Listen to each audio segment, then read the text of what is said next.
നമസ്കാരം. ജൂൺ 4 നാളുകൾ അടുത്തുകൊണ്ടിരിക്കുകയാണ്. ഉദ്വേഗത്തിൻ്റെ നിമിഷങ്ങളാണ് ഇനി അങ്ങോട്ട്. ഈ അവസരത്തിൽ രാഷ്ട്രീയ നിരീക്ഷകരും പൊതുജനങ്ങളും എല്ലാ ഇടങ്ങളിൽ നിന്ന് പലതരത്തിലുള്ള കൂട്ടലും കിഴിക്കലുകളും ഒക്കെ നടത്തിക്കൊണ്ടിരിക്കുകയാണ്. അതിന് യാതൊരു കുറവുമില്ല. പക്ഷേ കേരളത്തിലെ 20 മണ്ഡലങ്ങളിലെയും കാര്യങ്ങൾ പലവട്ടം പല വീഡിയോകളിലായിട്ട് ഞാൻ പറഞ്ഞിട്ടുണ്ട്. പക്ഷേ ഇപ്പോൾ പറയാൻ പോകുന്ന ഒരു കാര്യം വളരെ നിഷ്പക്ഷമായിട്ട് തന്നെ നിന്നുകൊണ്ട് പറയുകയാണ്.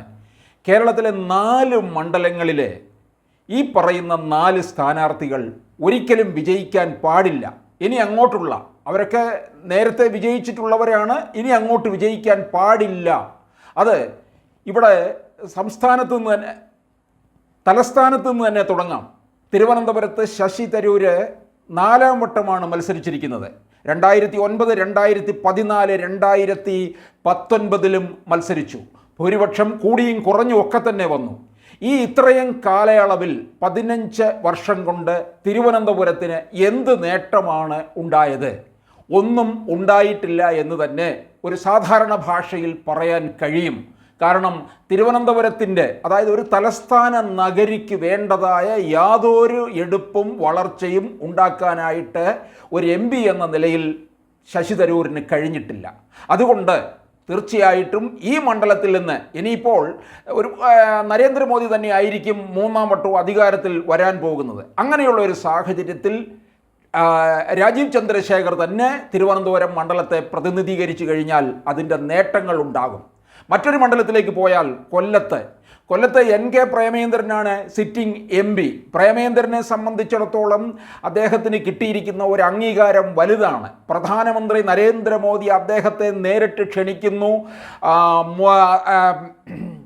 പ്രേമേന്ദ്രൻ പ്രസംഗിക്കാൻ സഭയിൽ എഴുന്നേൽക്കുമ്പോൾ നരേന്ദ്രമോദി അത് മുഴുവൻ കേൾക്കുന്നു. ഇങ്ങനെയൊക്കെയുള്ള ചില അവസരങ്ങൾ കിട്ടുന്നത് പ്രേമേന്ദ്രന് മാത്രമാണ്. കൊല്ലം മണ്ഡലത്തെ നന്നായിട്ട് മനസ്സിലാക്കിയിട്ടുള്ള ആളാണ് പ്രേമേന്ദ്രൻ. ആ പ്രേമേന്ദ്രനെ എതിരിടാൻ CPM കുറെ കിണഞ്ഞ് പരിശ്രമിച്ചു നോക്കി. ഒടുവിൽ ഒരു ചാവേറായിട്ട് അങ്ങോട്ട് കൊണ്ടു നിർത്തിയിരിക്കുകയാണ്. ആര്? M. മുകേഷ്, ചലച്ചിത്ര നടൻ എന്ന് തന്നെ പറയാം. നടൻ എന്നുള്ള രീതിയിൽ നമ്മളാരും ചോദ്യം ചെയ്യുന്നില്ല.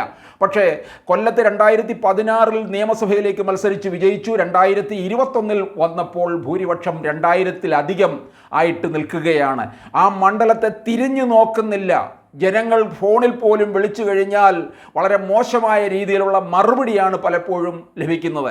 അങ്ങനെയുള്ള ഒരാൾക്ക്, ഒരു നിയമസഭാ മണ്ഡലത്തെ കാത്തു സൂക്ഷിക്കാൻ കഴിയാത്ത ഒരാൾക്ക് എങ്ങനെ ഒരു പാർലമെൻറ്റ് മണ്ഡലത്തെ സംരക്ഷിക്കാൻ കഴിയും? അതുകൊണ്ട് മുകേഷ് ഒരിക്കലും അവിടെ നിന്ന് ജയിക്കാൻ പാടില്ല. മറ്റൊന്ന് മാവേലിക്കര നിയോജക മണ്ഡലമാണ്. മാവേലിക്കര നിയോജക മണ്ഡലത്തിലെ കൊടിക്കുന്നിൽ സുരേഷാണ്. കൊടിക്കുന്നിൽ സുരേഷിനെ സംബന്ധിച്ചിടത്തോളം 8ാമത്തെ തവണ മത്സരിക്കാനായിട്ട് ഇറങ്ങിയതാണ്. കോൺഗ്രസിലെല്ലാം ഈ കടൽ കിഴവന്മാർ പോലും ഈ അധികാരത്തിൽ തൂങ്ങി നിൽക്കുന്നവരല്ലേ. കിട്ടാതെ വരുമ്പോഴല്ലേ ചാടി പോകുന്നത്. എന്തിന്? നമ്മുടെ തിരുത തോമസിൻ്റെ കാര്യം തന്നെ നോക്ക്. കോൺഗ്രസിനകത്തിരുന്ന് അധികാരം കിട്ടാതെ വന്നു കഴിഞ്ഞപ്പോൾ പിണറായി വിജയൻ്റെ കാല് പിടിച്ച് ഡൽഹിയിൽ സൗകര്യങ്ങളോടുകൂടി കഴിയുകയാണ്. അപ്പോൾ ഈ കൊടിക്കുന്നിൽ സുരേഷ് ഇത്രയും തവണ മത്സരിച്ചു, പുതുതലമുറയ്ക്ക് വേണ്ടി മാറിക്കൊടുക്കുന്നില്ല. എന്ത് ചെയ്തു മാവേലിക്കര മണ്ഡലത്തിൽ എന്നാണ് അവിടുത്തെ വോട്ടർമാർ ചോദിക്കുന്നത്. അതുകൊണ്ട് കൊടിക്കുന്നിൽ സുരേഷ് ഒരിക്കലും വിജയിക്കാൻ പാടില്ല എന്നുള്ളതാണ്. അവിടെ CPIയിലെ അരുൺകുമാറാണ് മത്സരിക്കുന്നത്. അത് ഒരു യുവത്വത്തിൻ്റെ ആൾ തന്നെയാണ്. അങ്ങനെയുള്ള അരുൺകുമാറിനെയാണ് അങ്ങോട്ടേക്ക് പറഞ്ഞു വിടേണ്ടത്. ഇവിടെ ഈ കൊടിക്കുന്നിൽ സുരേഷ് കോളേജിൽ പഠിക്കുന്ന കാലത്ത് തന്നെ എല്ലാ കോളേജുകളിലും, അദ്ദേഹം പഠിക്കുന്ന കോളേജിൽ നിന്ന് പിന്നീട് സിറ്റിയിലെ കോളേജുകളിലൊക്കെ വന്ന് 1-ാം തീയതി വന്ന് KSU യൂണിറ്റിൻ്റെ കയ്യിൽ നിന്ന് പൈസ പിരിച്ചു കൊണ്ടുപോകുന്ന പതിവാണ് ഉണ്ടായിരുന്നത്. അങ്ങനെയാണല്ലോ അദ്ദേഹത്തിന് അന്നത്തെ കാലത്ത് ക്യാമ്പസുകളിൽ അറിയപ്പെടുന്നത് സിറ്റി മണിയൻ എന്നുള്ള പേരിലാണ്. അതുകൊണ്ട് ഇപ്പോഴും അദ്ദേഹം ഈ അധികാരത്തിൻ്റെ ആ അപ്പക്കഷ്ണത്തിൽ അങ്ങോട്ട് വിട്ടുകൊടുക്കാൻ തയ്യാറാകുന്നില്ല. അതുകൊണ്ടാണ് മാവേലിക്കരയിൽ വീണ്ടും തൂങ്ങി നിൽക്കുന്നത്. പിന്നെ 4ാമത്തെ മണ്ഡലം എന്ന് പറയുന്നത് കോഴിക്കോടാണ്. കോഴിക്കോട് ഈ MK രാഘവനെ പരാജയപ്പെടുത്താനായിട്ടാണ് CPM അവിടെ എളമരം കരീമിനെ ഇറക്കിയിരിക്കുന്നത്. അവിടെ കോഴിക്കോടും വടകരയിലുമാണ് CPM വർഗീയത കളിക്കുന്നത്. കോഴിക്കോട് രാഘവൻ എന്ന് പറയുന്നത് അവിടെ കോഴിക്കോട്ടുകാർക്ക് രാഘവേട്ടനാണ്. അത്രത്തോളം മണ്ഡലത്തെ ചേർത്ത് നിർത്തുകയും ജനപ്രിയനായി മാറുകയും മണ്ഡലത്തിലെ കാര്യങ്ങളൊക്കെ നോക്കുകയും ചെയ്യുന്നുണ്ട് എന്നുള്ളതാണ്. അതുകൊണ്ട് MK രാഘവൻ തന്നെയാണ് ആ മണ്ഡലത്തിൽ നിന്ന് ജയിച്ചു വരേണ്ടത്. എളമരം കരീം രാജ്യസഭ അംഗമായിരുന്നു, എന്തുണ്ടാക്കി? ഒന്നും ചെയ്തിട്ടില്ല. അപ്പോൾ ഇത്തരത്തിൽ കേരളത്തിൽ നിന്ന് ഈ 4 പേര്, ശശി തരൂരും M മുകേഷും കൊടിക്കുന്നിൽ സുരേഷും എളമരം കരീമും വിജയിക്കാൻ പാടില്ല എന്നുള്ളതാണ്. വിജയിച്ചു കഴിഞ്ഞാൽ ആ മണ്ഡലത്തിന് തന്നെയായിരിക്കും ദോഷമുണ്ടാകാൻ പോകുന്നത്. ശശി തരൂര് വിശ്വപൗരനായിരിക്കാം, അക്കാദമിക് നിലവാരത്തിലൊക്കെ ഉയർന്നു നിൽക്കുന്ന ആളായിരിക്കാം, പക്ഷെ അതുകൊണ്ട് കാര്യമില്ലല്ലോ. മണ്ഡലത്തിന് ഗുണമുണ്ടാകണം. NK പ്രേമചന്ദ്രൻ്റെ ഔന്നത്യം എവിടെ നിൽക്കുന്നു? അതിൻ്റെ അടുക്കലെത്താൻ കഴിയുമോ മുകേഷിന്? അതുപോലെ തന്നെ മാവേലിക്കരയിൽ ഈ പലവട്ടം നിന്നിട്ട് എന്ത് ചെയ്തു എന്നുള്ളത്. അതുപോലെ കോഴിക്കോട് MK രാഘവനെ പോലെ ജനപ്രിയനാകാൻ ഒരിക്കലും എളമരം കരീമിനും കഴിയില്ല എന്നുള്ളതാണ്.